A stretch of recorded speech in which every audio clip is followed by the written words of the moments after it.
गाजियाबाद तहसील मोदी नगर के पतला गांव में।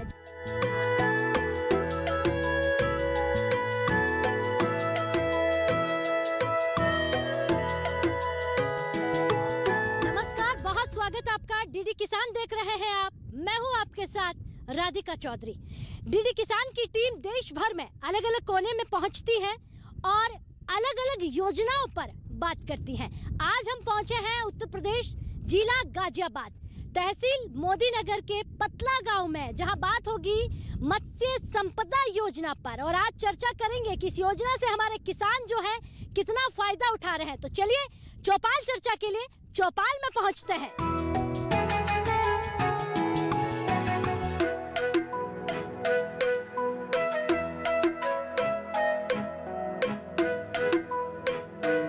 तो जैसा हमने आपको बताया कि आज गांव चल रहा है चौपाल चर्चा करने के लिए। मोदी नगर गांव पतला पहुंच गए हैं, चौपाल भी हमारी सज गई है और आज उस योजना पर बात होगी मत्स्य पालन को लेकर। देखिए, अलग अलग योजनाओं पर हम बात करते हैं, गांव में पहुंचते हैं और किसानों के बीच चर्चा करते हैं। आज की चर्चा मत्स्य पालन को लेकर कि हमारे किसान भाई कितना लाभान्वित है और इस योजना से किसानों की आय जो है वो दोगुनी हुई या नहीं।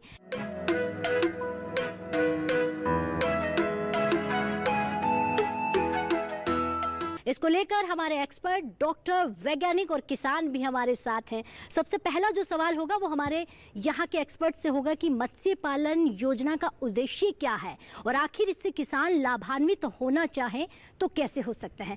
सबसे पहला सवाल, सर नमस्कार। सबसे पहले तो बताइए क्या नाम है और अपने बारे में। मैं डॉक्टर अरविंद यादव हूँ, प्रभारी अधिकारी कृषि विज्ञान केंद्र मुरादनगर गाजियाबाद में तैनात हूँ जी। और हमारा जो आज ये मकसद है, आप लोग यहाँ आए हैं तो आपका मैं डीडी किसान का सबसे तहे दिल से शुक्रिया अदा करता हूँ कि हमारे जनपद गाजियाबाद में किसान भाइयों के बीच आप आए हैं। और इसमें जो कृषि विज्ञान केंद्र है, चूँकि उद्देश्य हमारा बड़ा स्पष्ट है, इसमें उद्देश्य ये है हमारा कि किसानों की आय कैसे दोगुनी बढ़े, जो कि हमारी सरकार की मंशा है। तो इसी सब कंपोनेंट को लेके एग्रीकल्चर एक बड़ा बेहद सब्जेक्ट है। तो हमारे कृषि विज्ञान की तरफ से मैंने खुद अपने यहाँ कृषि विज्ञान पे एक मछली का तालाब बनवा रखा है और जो कि डेमोस्ट्रेशन के रूप में किसानों को प्रशिक्षण और वहाँ जाके खुद करके हम सिखाते हैं किसान भाइयों को, जिससे कि वो अपना सीख के आय दोगुनी बढ़ा सकें। क्या बात है, बहुत बहुत ही अच्छा जवाब। एक बार जोरदार से तालियां भी हो जाए। बहुत धन्यवाद आपका। जी सर, क्या नाम है आपका? मेरा नाम शहजाद है। मैं मेरठ, यहीं पास में मेरठ है, वहाँ कॉल में ज़मीन है मेरी, पेरेंटल लैंड। तो उसमें भी मैंने 5 एकड़ में शुरू किया है और मैंने प्रधानमंत्री जो योजना चल रही है उसके लिए अप्लाई भी किया था, तो उसकी मेरी किस्त भी आ चुकी है। अरे वाह, तालियां होनी चाहिए भाई। अच्छा, कितना फ़ायदा हुआ है? लगता है कि काफ़ी फ़ायदा है। देखिए, फ़ायदे की बात इसलिए हम बार बार करते हैं ताकि आजकल हमारे किसान भाई फ़ायदे पर ही फोकस करते हैं कि अगर फ़ायदा है तो ये काम करना है। देखिए, अभी तो मैंने शुरू किया है, अभी क्रॉप हुई नहीं, निकली नहीं है, तो इसलिए फ़ायदा ये है कि मैं खेती हमारी पहले होती थी तो उसमें प्राइस वेरिएशन बहुत होता है कि अगर आलू का कट्टा 300 का बिक रहा है, 600 का बिक रहा है, लेकिन इसमें ऐसा नहीं है। इसमें जो एक प्राइस है तो 5-10 रुपये का डिफरेंस आता है, वो सबसे अच्छी बात है। तो उसके लिए मैंने इसको स्टार्ट किया। जी, बहुत अच्छी जानकारी। बैठ जाइए। लीज पे ज़मीन दे रखी थी, लेकिन धीरे धीरे पता चला कि इससे कोई फ़ायदा नहीं होने वाला है। क्यों ना मैं खुद खड़ा करूं इस रोज़गार को और लोगों को रोज़गार दूं और धीरे धीरे इस काम को और भी आगे बढ़ाऊं। यही तो चाहते हैं भारत सरकार की हम यहाँ पर बात करें या फिर तमाम योजनाओं की बात करें जो आपके घर तक पहुँचे और घर तक ही नहीं, आपके दिमाग में जाकर वो घर कर जाए। सर नमस्कार, क्या नाम है आपका? मैं डॉक्टर प्रमोद कुमार, कृषि विज्ञान केंद्र मुरादनगर गाजियाबाद में वैज्ञानिक हूँ। और हम निरंतर, जैसे भी हमारे डॉक्टर साहब ने बताया था कि कृषि विज्ञान केंद्र का उद्देश्य है कि हम किस प्रकार से किसानों को तकनीकी संपन्न बनाएं जिससे कि उनकी आय में वृद्धि हो सके। इसी क्रम में हम लोगों ने विभिन्न कंपोनेंट के साथ साथ हम एकीकृत मत्स्य पालन की तरफ भी विशेष जोर दे रहे हैं, क्योंकि ये एक ऐसा माध्यम है जिसके द्वारा किसान भाई अपनी आय दुगनी या चौगुनी कर सकते हैं। इसमें हम ये विभिन्न प्रशिक्षण कार्यक्रमों के माध्यम से किसानों को जागरूक करते हैं। जैसे कि अभी एक कृषक तकनीकी कार्यक्रम हमारा चल रहा है, इसमें भी हम किसानों को जागरूक कर रहे हैं। इसी प्रकार एक्सपोजर विजिट के माध्यम से जो अच्छे जैसे हमारे रजनीश भाई ने अच्छा सेटअप तैयार किया है और काफ़ी अच्छे स्तर पर अपना कार्य बढ़ा रहे हैं और किसानों को जागरूक भी कर रहे हैं। इनके यहाँ हम भ्रमण भी कराते हैं। तो इसी प्रकार से हमारा मुख्य उद्देश्य कृषि विज्ञान केंद्र का, हमारी पूरी टीम का ये होता है कि किसानों को पहले जागरूक किया जाए, प्रशिक्षण दिया जाए, फिर उनको उद्यम लगाने के लिए जो भी सरकारी योजना है उनके बारे में, उनके माध्यम से उनको लाभान्वित करने के कार्य करते हैं। जी, बहुत अच्छा जवाब। तो सबसे पहले तो हम उन सर के पास पहुंचते हैं जिन्होंने खुद मत्स्य पालन करके लोगों को एक बहुत बड़ा एग्जाम्पल सेट किया। जी, क्या नाम है आपका? मेरा नाम रजनीश कुमार चौधरी है जी। मैं गांव पतले का निवासी हूँ। हाँ। एजुकेशन से मैं बीटेक MBA हूँ। हाँ। और मैं पिछले 4 साल से मछली पालन कर रहा हूँ जी। मैंने 12 एकड़ से स्टार्ट किया था और अभी मैं 100 एकड़ में कर रहा हूँ। तालियां होनी चाहिए, क्या बात है, बहुत बहुत बढ़िया। हाँ। और मैं जो मोदी जी की योजना है, प्रधानमंत्री मत्स्य संपदा योजना, वो आज तक की इस इंडस्ट्री में सबसे बड़ी योजना है। इससे पहली जो योजना थी वो मात्र हमारी 3000 करोड़ की योजना थी, जिसे ब्लू रेवोल्यूशन कहते थे। 2020 से 2025 तक 20,000 करोड़ इस इंडस्ट्री में निवेश करने जा रही है सरकार हमारी। हाँ। जो कि हमारी सेंट्रल गवर्नमेंट, स्टेट गवर्नमेंट और बेनिफिशरीज। और हमारी सरकार का टारगेट है कि जो हमारा 8 मिलियन मैट्रिक टन डेफिसिट है हाँ। मछली प्रोडक्शन में, हम उसको पूरा करें। और हमारा एनुअल प्रोडक्शन है 22 मिलियन मैट्रिक टन, हमें रिक्वायरमेंट है हमारे देश की। और जिसके कारण हम लोगों को एम्प्लॉयमेंट जनरेट करें, कंट्री को प्रोटीन दे, क्योंकि हमारा भारतवर्ष प्रोटीन डेफिसिट देश है। जी। तो इस योजना से बहुत फायदा होने वाला है। बहुत सुंदर। जी, आप बैठ जाइए। बहुत धन्यवाद आपका। सर, क्या नाम है आपका? मेरा नाम डॉक्टर अनंत कुमार है। हाँ। और मैं कृषि विज्ञान केंद्र में वैज्ञानिक हूँ, गाजियाबाद में। जी, आनंद जी, एक सवाल महत्वपूर्ण ये हो जाता है कि जब मत्स्य पालन करते हैं तो एक ही तालाब में कितनी वैरायटी की मछलियों को रखा जा सकता है? जी, देखिए, हम एक तालाब में 3 तरह की कम से कम मछलियाँ छोड़ते हैं, जिनका नेचर अलग अलग होता है। एक मछली होती है जो तली में, जो नीचे की तरफ रहना पसंद करती है। दूसरी होती है वो बीच पानी में रहना पसंद करती है। और तीसरी होती है ऊपरी सरफेस पर रहना पसंद करती है।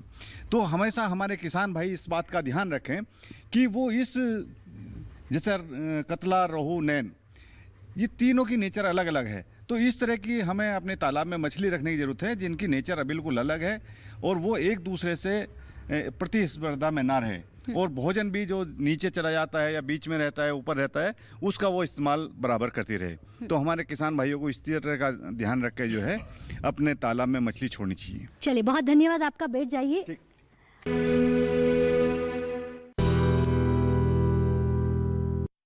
चलिए, मत्स्य संपदा योजना पर अब वक्त हो गया है विशेष रिपोर्ट का।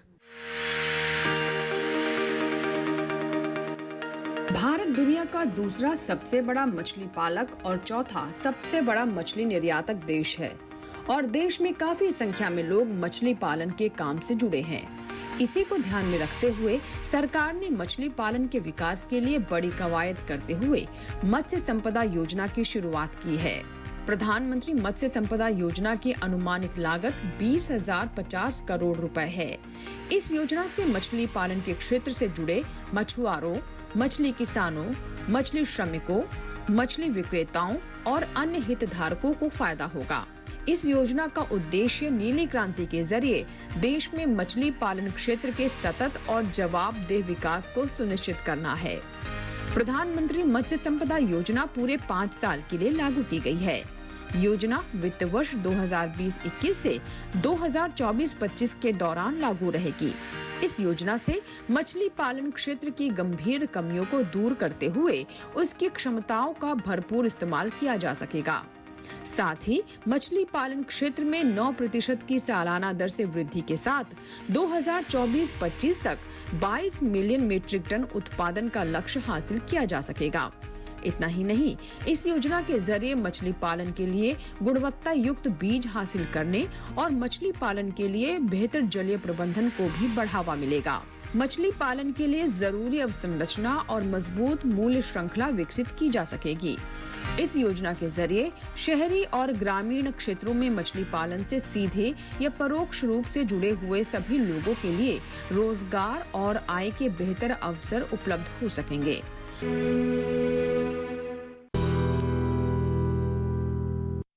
तो चलिए, अब चौपाल चर्चा में वक्त हो गया है छोटा सा ब्रेक के लिए। ब्रेक के बाद फौरन हाजिर होते हैं।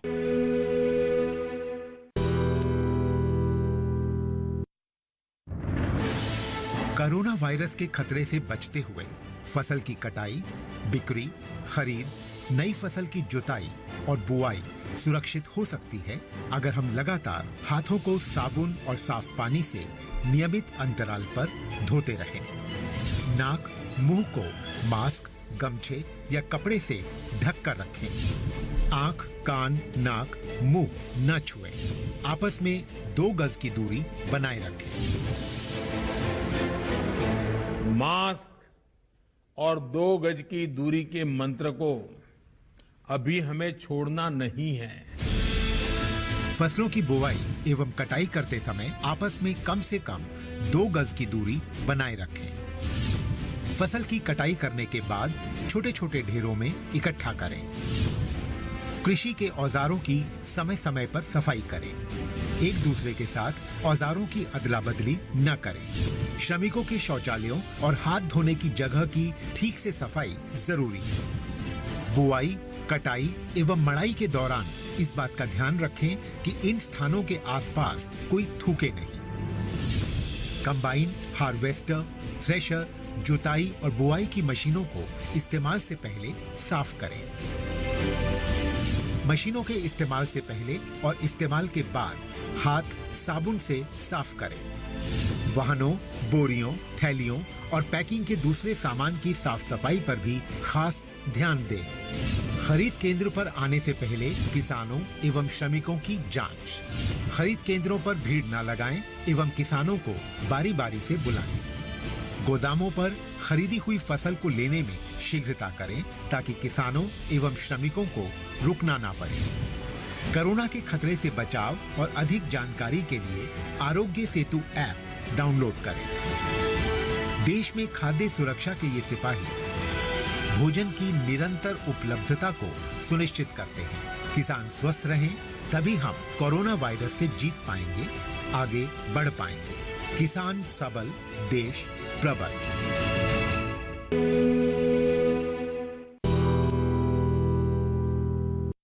तो ब्रेक के बाद सभी किसान भाइयों का बहुत स्वागत। चर्चा करते हैं मत्स्य संपदा योजना पर।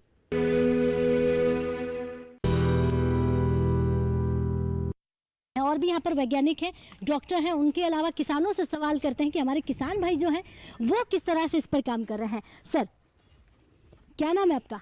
जी, मेरा नाम पंकज श्रीवास्तव है, पुलिस विभाग से रिटायर्ड इंस्पेक्टर हैं। अपना फिश फार्मिंग शुरू की 5 एकड़ में। कितना समय हो गया है? 2 साल हो गए। 2 साल हो जी, गया। पूरे। जी। तो अब मुझे ये बताएंगे कितना फायदा हुआ है आपको? नहीं, फायदा तो हुआ है, फायदा हुआ। उसके अलावा हमारे यहाँ काम करते हैं लोग, उनको रोजगार दिया है। फायदा निश्चित है उसमें। कितने लोगों को रोजगार दे रहे हैं आप? इस समय 3 लोग हैं, 3 नौकर मेरे पास। जी, चलिए, बहुत अच्छी जानकारी। सर, क्या नाम है आपका? मेरा नाम है रविराज दीक्षित।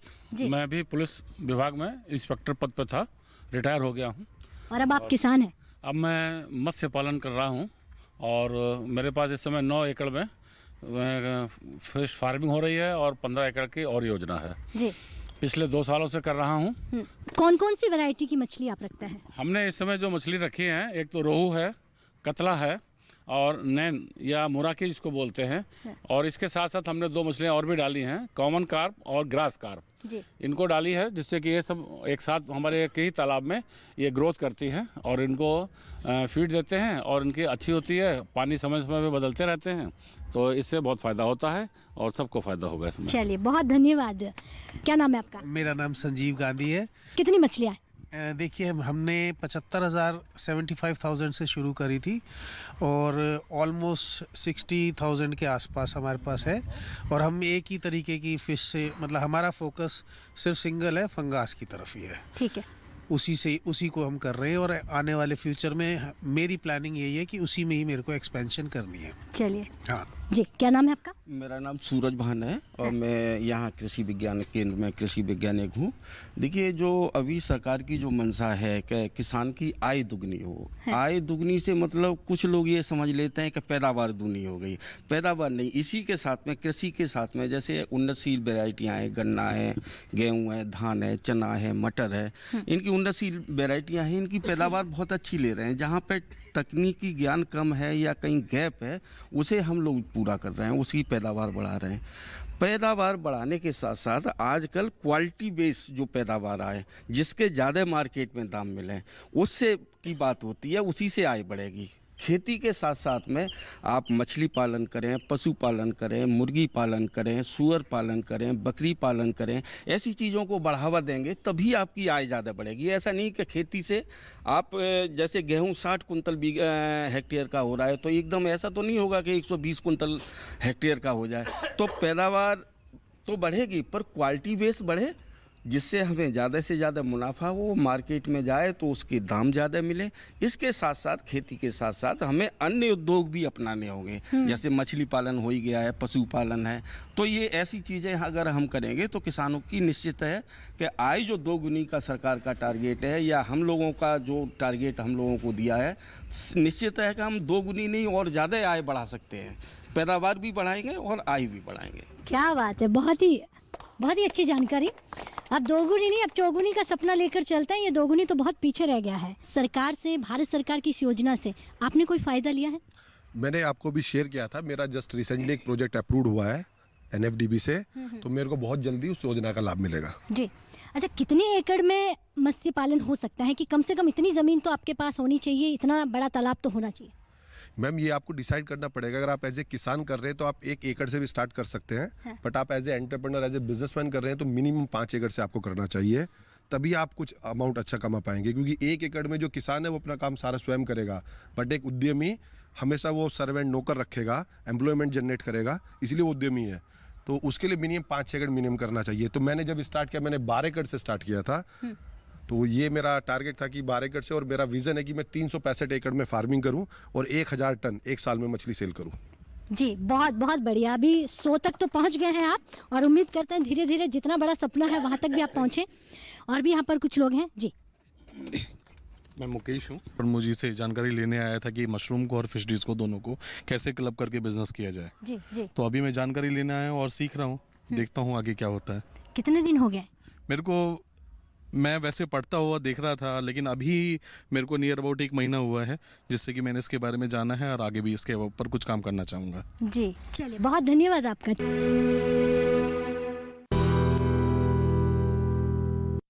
चलिए, मत्स्य संपदा योजना पर अब वक्त हो गया है विशेष रिपोर्ट का। मछली पालन क्षेत्र में निवेश को बढ़ावा देने में मदद मिलेगी, जिससे मछली उत्पादक बाजार में और अधिक प्रतिस्पर्धी बन सकेंगे। इसके अलावा साल 2024 तक मछली पालन से जुड़े किसानों की आय दुगुनी करने में भी मदद मिलेगी। अब बात करते हैं इस योजना का लाभ कौन ले सकते हैं और कैसे। PMMSY योजना के अंतर्गत सरकार 3 लाख रुपए का ऋण देती है। इसमें ये लाभार्थी हो सकते हैं, यानी मछली किसान, मछली श्रमिक और मछली विक्रेता, मत्स्य विकास निगम, स्वयं सहायता समूह, मछली पालन क्षेत्र, मत्स्य सहकारी समितियां, मत्स्य पालन संघ, उद्यमी और निजी फर्म, मछली किसान उत्पादक संगठन। योजना का लाभ लेने के लिए जरूरी दस्तावेज आधार कार्ड, मछली पालन कार्ड, निवास प्रमाण पत्र, संपर्क नंबर, बैंक खाते का विवरण, आवेदक का जाति प्रमाण पत्र। इन दस्तावेजों के साथ प्रधानमंत्री मत्स्य संपदा योजना में ऑनलाइन आवेदन करने के लिए आपको इसकी ऑफिशियल वेबसाइट pmmsy.dof.gov.in पर जाकर आवेदन दिया जा सकता है और योजना का लाभ लिया जा सकता है। इन दस्तावेजों के साथ प्रधानमंत्री मत्स्य संपदा योजना में ऑनलाइन आवेदन किया जा सकता है। इसकी ऑफिशियल वेबसाइट है pmmsy.dof.gov.in। इस वेबसाइट पर जाकर आवेदन दिया जा सकता है और योजना का लाभ लिया जा सकता है।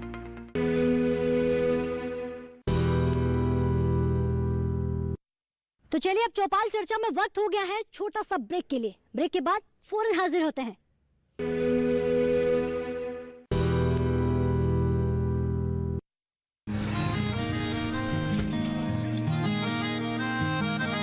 क्या बात है भाई, आजकल तो काफी खुश नजर आ रहे हो। क्यों ना हो, अब मैं ऑर्गेनिक खेती जो कर रहा हूँ, ये पूरा प्राकृतिक है, ऑर्गेनिक है। इसमें हमारे खेत, हमारी फसल और हमारी जेब सब फायदे में होते हैं और इसमें लागत भी कम है।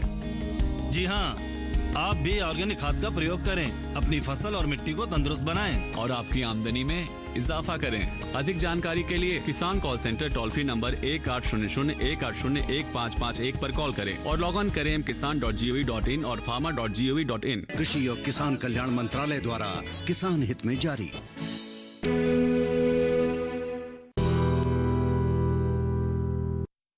तो ब्रेक के बाद सभी किसान भाइयों का बहुत स्वागत। चर्चा करते हैं मत्स्य संपदा योजना पर।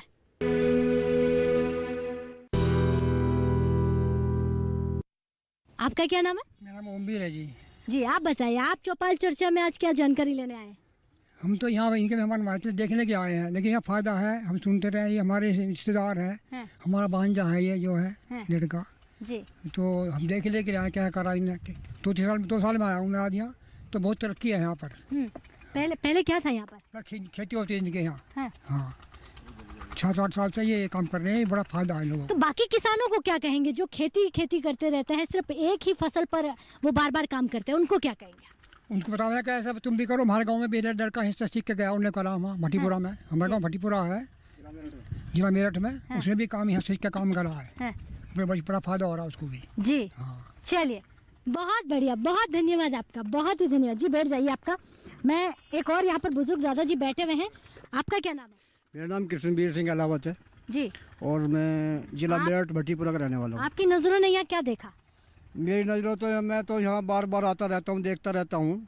इनकी तरक्की को देख रहा हूँ कि क्या तरक्की कर रहे हैं ये। अब ऐसी तरक्की आपको भी करनी है या दूसरों को जानकारी देनी कि नहीं देनी? दूसरों को जानकारी भी देते हैं, हम खुद भी करने के जिम्मे आ रही है। अच्छा, आप खुद भी करेंगे? हाँ जी। चलिए बहुत बढ़िया, बैठिए आप।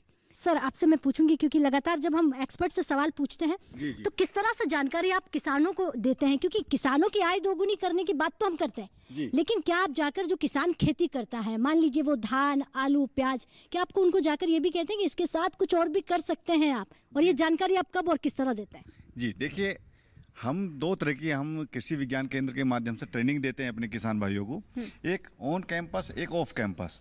एक तो हम जितने भी लोग हैं जनपद के, उसे अपने केंद्र पे बुलाते हैं जो इससे संबंधित वो ट्रेनिंग चाहते हैं, तो वहाँ केंद्र पे हम प्रशिक्षण कराते हैं। दूसरा, हम जैसे कोई क्षेत्र पहले से चिन्हित कर लेते हैं कि हमें इस गाँव में जो है मछली पर ट्रेनिंग देनी है, या सब्जियों पर ट्रेनिंग देनी है, या फलों पर ट्रेनिंग देनी है, तो जहाँ जिसका थोड़ा सा स्कोप हम देखते हैं उस तरह की हम ट्रेनिंग देते हैं। तो गांव-गांव जाके जो है हम ये प्रशिक्षण समय समय पे देते रहते हैं। साथ ही साथ अभी एक क्वेश्चन आपने किया था कि जो हमारे फिश फार्मर हैं, जैसे डॉक्टर साहब ने बताया कि हम तालाब के किनारे जो हैं, अगर मधुमक्खी के बॉक्स अगर हम रखते हैं तो बहुत अतिरिक्त जो है आय उससे भी प्राप्त होती है।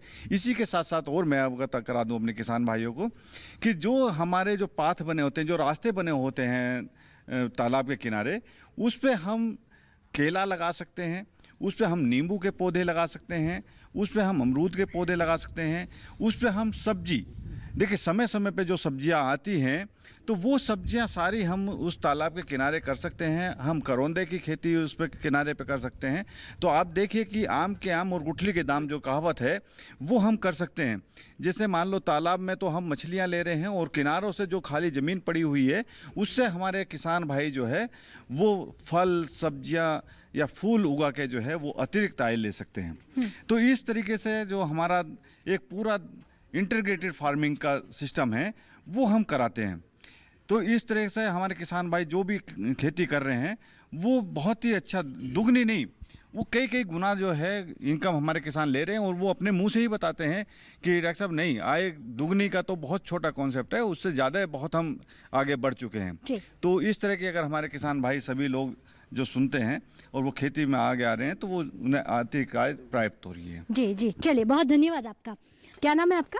नमस्कार मैडम, मेरा नाम अभिजीत झा है और मैं दुर्ग छत्तीसगढ़ से आया हूँ फिशरीज की ट्रेनिंग लेने के लिए। जी, तो कितने दिन हो गए आपको? मैम 2 दिन हो गए हैं और 2 दिन में सर ने काफ़ी कुछ सिखाया। इसके अलावा जो ट्रेनिंग है सर ने तो बताया, इसके अलावा सर का हम लोगों को काफ़ी सपोर्ट रहता है।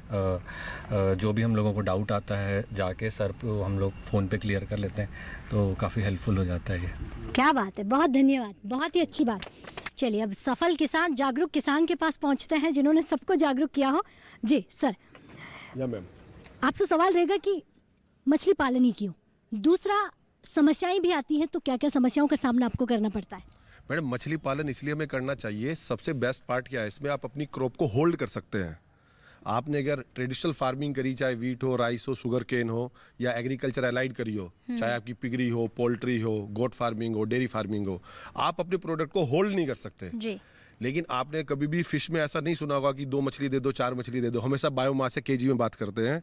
तो आप यूएस घूम के आओ, पहाड़ों पे घूम के आओ, आप अपनी, अब नवरात्रे आ गए, अब श्राद्ध आ गए, आज मंगलवार आ गया, आपकी कोई बाउंडेशन नहीं है, आप अपनी क्रॉप को अपने अकॉर्डिंग हमारा किसान भाई सेल कर सकता है, जो बेस्ट पार्ट है इस इंडस्ट्री का। मैं इसी के नाते इस इंडस्ट्री में आया, मैंने पूरे एग्रीकल्चर अलाइड के हर वर्टिकल पे काफ़ी गहरा अध्ययन करा, पूरा इंडिया ट्रैवल करा, लेकिन सबसे अच्छी पार्ट क्या लगी, इसमें आप क्रॉप होल्ड कर सकते हैं, ऑपरेशनल कॉस्ट सेंट्रिक बिजनेस है, जीएसटी एग्जेम्प्टेड है, गवर्नमेंट इतना सपोर्ट कर रही है। गवर्नमेंट की 2 योजनाएं हैं, प्रधानमंत्री मत्स्य संपदा योजना और FIDF जी। और बैंक अगर आप सारे डॉक्यूमेंट्स प्रोवाइड करते हैं तो बैंक लोन भी दे रहा है जी। और जो इसमें हर्डल्स हैं, क्योंकि हमने सब सक्सेस की बात करी, कुछ हर्डल्स भी हैं इसमें। हम जो सबसे बड़ा हर्डल है वो एक एजुकेशन का हर्डल है। तो मैं आपके चैनल के माध्यम से किसान भाई और जो वैज्ञानिक, साइंटिस्ट, गवर्नमेंट ऑफ इंडिया सब देख रहे हैं, उन्हें बताना चाहूँगा कि आपने 20,000 करोड़ का फंड तो रिलीज़ कर दिया कि मछली विभाग में लगाया जाए अगले 5 साल में और प्रोडक्शन बढ़ाया जाए, कम से कम उसमें से 50-100 करोड़ एजुकेशन पे। हमारे फार्मर्स पढ़े लिखे नहीं है, ना वो पढ़ना चाहते हैं, ये भी सच्चाई है, हमें उन्हें जाके पढ़ाना पड़ेगा, उसमें एक्सपेंस लगेगा। आप फिश फार्मिंग में अगर एग्रीकल्चर से कंपेयर करें तो मिनिमम 4 टाइम्स ज़्यादा प्रॉफिट है और 10 टाइम्स कम मेहनत है। तो लोग बात क्यों नहीं करेंगे अगर आपके पास मार्केट प्लेस क्रिएटेड है। दूसरा एक हर्डल जो है सबसे बड़ा इलेक्ट्रिसिटी का है। वो कुछ स्टेट्स में तो सब्सिडी मिल रही है उस पर, जैसे यूपी में मैं फार्मिंग कर रहा हूँ तो यहाँ पे एक्वाकल्चर कॉमर्शियल में है, तो हमें वो एग्रीकल्चर, जब ये एग्रीकल्चर एलाइड है और एग्रीकल्चर का इसके दर्जा है, तो बिजली विभाग क्यों नहीं एग्रीकल्चर लाइट में प्रोवाइड करता। ये सबसे बड़ा हर्डल है। हमें इन 2 हर्डल्स पे सबसे इंपॉर्टेंट काम करना चाहिए और किसान भाइयों को जहाँ पे हमारी मंडियाँ हैं, सेल करते हैं, वहाँ पे उन्हें मार्केट प्लेस उन्हें खुद मिलना चाहिए। क्योंकि आप ये देखिए कि ये किसान पूरे साल मेहनत करता है और वो अपनी ऑपरेशनल कॉस्ट का 50% मुनाफा कमा पाता है, और एक जो ट्रेडर बैठा है मंडी में, जो उसने 8 महीने में मेहनत करी है, उसने 8 घंटे में कमा लिए।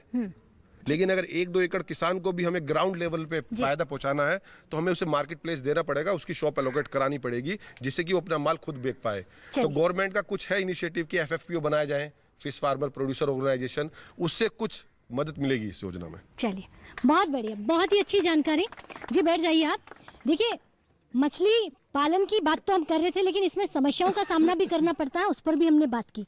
तो अब अगर बात हम चौपाल चर्चा की करें, तो चौपाल चर्चा में आज जो हमें जानकारी मिली कि हमारे किसान जागरूक ही जागरूक हैं, और सिर्फ यहाँ इस गांव की बात नहीं कर रहे, आसपास से दूर दराज से किसान यहाँ पर आ रहे हैं, जानकारी ले रहे हैं और मत्स्य संपदा योजना का फायदा उठाना चाहते हैं। तो इजाजत चाहेंगे, फिर होंगे किसी एक योजना पर बात करेंगे और सीधा आप तक पहुँचाने की कोशिश करेंगे। नमस्कार।